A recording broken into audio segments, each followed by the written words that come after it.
Hello বন্ধুরা, সবাই কেমন আছো? আমি ভালো আছি। আর বন্ধুরা, তোমাদের আশীর্বাদে এই আইডিটা খোলার পর, ইউটিউব চ্যানেলে আসার পর আমার ভালোই চ্যানেলটা গ্রো করে গেছে। আর তোমরা যদি না পাশে থাকতে বন্ধুরা, আমার কোনো দিনই এগোনো হতো না। আমি অনেকটা এগিয়ে গেছি। আর দেখো বন্ধুরা, আমি এক একটা ভিডিও নিয়ে চলে আসছি। আর এখানে আমি কি করবো বলো তো, একটা নতুন রেসিপি। এই যে মাছ, ঝিঙে, ডাঁটা, আলু দেখতে পাচ্ছ, একটা আমি এই গরমেতে ঝোল বানাবো। এই গরমেতে এরকম পাতলা পাতলা মাছের ঝোল হলে, আর এখানে মশলা দেখলে লঙ্কা, আদা, জিরে বেটেছি, এটা দিয়ে ঝোল বানাবো। আর এই যে গরমের দিনে লাস্ট পাতে বন্ধুরা একটু টক হলে বেশ মজা লাগে। এতে আছে রাঙালু আর কুমড়ো কাটা, আর এই যে তেঁতুল ভিজানো আছে, আমি তেঁতুল দিয়ে টক বানাবো। আর এই গরমের দিনে বন্ধুরা একটু টক হলে বেশ লাস্ট পাতে খেতে খুবই মজা লাগে। আমি বেশি কিছু করব না বন্ধুরা, এই লাস্ট পাতে একটু টক নেব আর মাছের ঝোল। তোমরা দেখতেই পেলে কি কি সবজি দিয়েছি। আর জ্যান্ত মাছ আছে, এটা জ্যান্ত রুই মাছ কাটা, ওটা অতগুলো দেব না, আমাদের 3 জনের মতন করব, 3 পিস। যেহেতু কালকে শনিবার, খেতেও নেই, এগুলার মতন করব। ওগুলো আমাদের একটু নিমন্ত্রণ বাড়ি আছে, যাব। তোমরা দেখতেই থাকো। আর এরকম ধরনের এই যে ঝিঙেগুলো আমি কড়াই তেল দিয়ে একটু ভাজা ভাজা করে নেবো। একটু ঝিঙেগুলো না ভাজা ভাজা করলে বন্ধুরা, তোমরা একটু ঝিঙেগুলো হালচিনি গন্ধ ছাড়বে ঝোলেতে। এইভাবে ঝোলটা বানাবে, দেখতে থাকো আমি কিভাবে ঝোলটা তৈরি করলাম। আর এই গরমের দিনে বন্ধুরা এইভাবে ঝোল বানালে খুব পছন্দ করবে, বাচ্চা থেকে বড় থেকে। একটা গরমের দিনে রোদ থেকে এলে এই ঝোলটা খেলে শরীর খারাপটা একটু কমই করবে। আর এরকম পাতলা ঝোল কার কার খেতে ভালো লাগে একটা কমেন্ট করো। আমার তো ভালোই লাগে, আমি সপ্তাহে 2 দিন 3 দিন করেই খাই। এর আগেও দিয়েছি এরকম মাছের ঝোলের রেসিপি। তোমরা দেখো, কমেন্ট করো, আর এইভাবে আমার পাশে থেকো, আমি এগিয়ে যেতে পারি বন্ধুরা। আর এই যে আমার ঝিঙেগুলো ভাজা হয়ে গেছে, আমি অল্প তেল দিয়ে দিলাম ডাঁটা আলুগুলো। তোমরা দেখতেই পাচ্ছ আমরা কী করে বানাচ্ছি। আর একটু মিস্টেকের জন্য বন্ধুরা একটু অন্যদিকে ক্যামেরাটা ঘুরে গেছে, তোমরা কিছু মনে করো না, স্কিপ করো না ভিডিওটা, কেউ বুঝতে পারবে না। সামান্য 2-3 মিনিটের 2-4 সেকেন্ডের ব্যাপার। এরপর আমি ঝোলে ফিরে আসছি। দেখো আমার এই যে ঝোল, ডাঁটা আলু ভাজা হয়ে গেছে। আমি কি করব বন্ধুরা, একটু আগে সিদ্ধ করে নেব, তারপরে কিভাবে মশলা দিয়ে ঝোলটা বানাবো তোমরা দেখতে থাকো। এইভাবে তোমরাও করে খেও, অসাধারণ খেতে হয়। এই যে আমি ডাঁটা আলুটা সিদ্ধ করে নিচ্ছি, একটু নুন হলুদ দিয়ে ভাজা ভাজা করে। আর তোমরা এইভাবে ভাজা ভাজা করে নিয়ে আনাজগুলো সব সিদ্ধ করে নিয়ে, এই যে নুন দিয়ে দিলাম, সিদ্ধ করে নিয়ে তোমরাও ঝোলটা বানাবে। মাছ ভেজে মশলাটা কষে খুব সুন্দর খেতে হয়। করে খেয়ে দেখো বন্ধুরা, দারুণ হয়। আর কমেন্টসে বলবে কেমন হয়েছে। এইভাবে আমার পাশে থেকো। এই যে ডাঁটা আলু আমার সিদ্ধ হয়ে গেছে, এবার ঝিঙেগুলো একটু দিয়ে দেবো।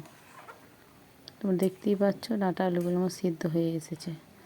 ঝিঙেগুলো দিয়ে 5 মিনিট মতন ফুটিয়ে নেব, নিয়ে তারপর আবার ঝোলটা রেডি করব।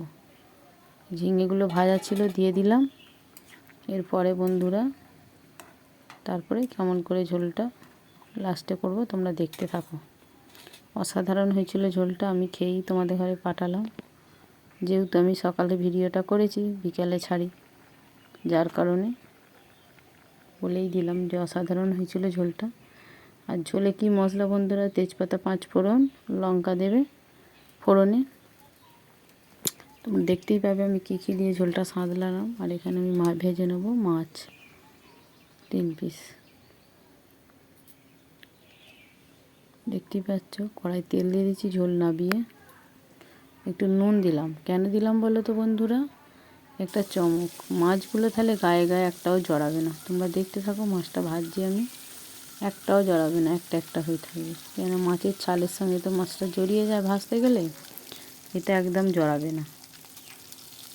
তোমরা বুঝতেই পারবে যে মাছ ভাজাটা কত সুন্দর হয়েছে। একটু নুন ফেলে দেবে বন্ধুরা তোমরা, এটা নতুন একটা সিক্রেট।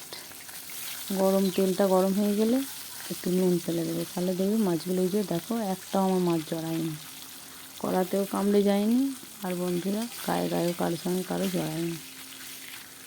দেখতে পেয়েছো বন্ধুরা, সব মাছগুলো 3 পিসই একটা একটা আছে। মাছগুলোর পিসগুলো খুব বড় বড় ছিল, তোমরা দেখতেই পাচ্ছ, যার জন্য আমাদের 1 পিস করেই দিয়েছি। অসাধারণ ঝোলটা লেগেছিল খেতে। আমার মাছ ভাজা হয়ে এসছে, এবার আমি ঝোলটা কীভাবে সাঁতলাবো তোমরা দেখতে থাকো বন্ধুরা। খুব সুন্দর হয়েছিল ঝোলটা।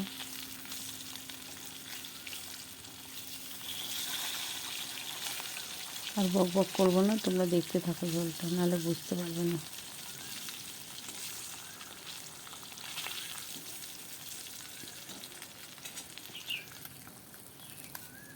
চলো, মাছ ভাজা হয়ে গেছে, আমি ঝোলের মধ্যেই তুলে দিলাম, আর আলাদা করে তুললাম না।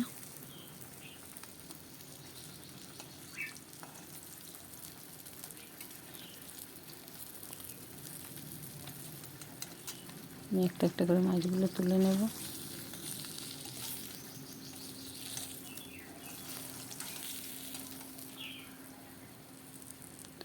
এক হাতে ফোন ধরে এক হাতে ভিডিও করা, রান্না করা বন্ধুরা খুব কষ্টের ব্যাপার। তোমরা কেউ স্কিপ করো না। দেখো বন্ধুরা, আমি দিয়ে দিলাম দুটো তেজপাতা ছিঁড়ে, একটা কাঁচা লঙ্কা, যেহেতু আমি কাঁচা লঙ্কা আদা জিরে বেটে দিয়েছি। ঝোলেতে বন্ধুরা কাঁচা লঙ্কা বেটেই দেবে, আমি শুকনো লঙ্কা ইউজ করিনি। জিরে, এই 5 ফোড়ন আর তেজপাতা দিয়ে সাঁতলাবো ঝোলটা। এবার এই মশলাটাকে দিয়ে দেবো, যে মশলাটা আমি বেটে রেখেছিলাম। এই যে আদা জিরে কাঁচা লঙ্কা, এইটুকুনি মশলা দিয়ে ঝোলটা করে খেয়ে দেবে বন্ধুরা, খুব লাগে, দারুণ খেতে লাগে। এই মশলাটা একটু কষিয়ে নেবো, জিরে আদার গন্ধটা চলে যাবে অল্প তেল দিয়ে। তোমরা দেখতেই পাচ্ছ, এইভাবে ঝোলের রেসিপিটা বানিয়ে খেয়ে দেখো, দারুণ খেতে হয়েছিল। সামান্য তেল দিলাম যাতে কড়াই না মশলাটা ধরে যায়। ঝোলে তো বন্ধুরা বেশি তেল লাগে না, তোমরা দেখবে বেশি তেল দিতে হয় না ঝোলেতে। খুব অসাধারণ খেতে হয়েছিল ঝোলের রেসিপিটা। ঝোলটা দিয়ে দিলাম, মশলাটা আমার কষা হয়ে গেছে, তোমরা দেখতেই পাচ্ছ। মাছগুলো সব একসাথে দিয়ে দিলাম। এবার কিছুক্ষণ আমি একে ফুটিয়ে নিয়ে একটু সামান্য জল দেবো, যেহেতু এই জলটা মরে যাবে, বেশি থাকবে না। একটু সামান্য মশলার জায়গাটা ধুয়ে আমি একটু জল ইউজ করব। এবার ফুটে গেলেই নামিয়ে নেবো বন্ধুরা। এই যে দেখতে পাচ্ছ ঝোলের কালারটা কত সুন্দর এসেছে বন্ধুরা। এই যে আমার ফুটে গেছে, আমার ঝোল রেডিও হয়ে এসেছে। এবার আমি নামিয়ে নিয়ে তোমাদের ঘরে সার্ভ করে দেখাবো। সার্ভ বলতে আমি ওই শুধুই দেখাবো বন্ধুরা, তোমরা দেখতেই পাবে।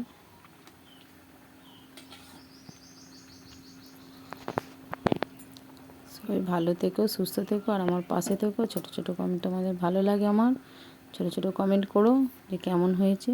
সুস্থ থেকো সবাইকে, টাটা। মামনি শর্ট ব্লকের তরফ থেকে সবাই ভালো থেকো, টাটা সবাইকে, অনেক অনেক ভালোবাসা সবাইকে।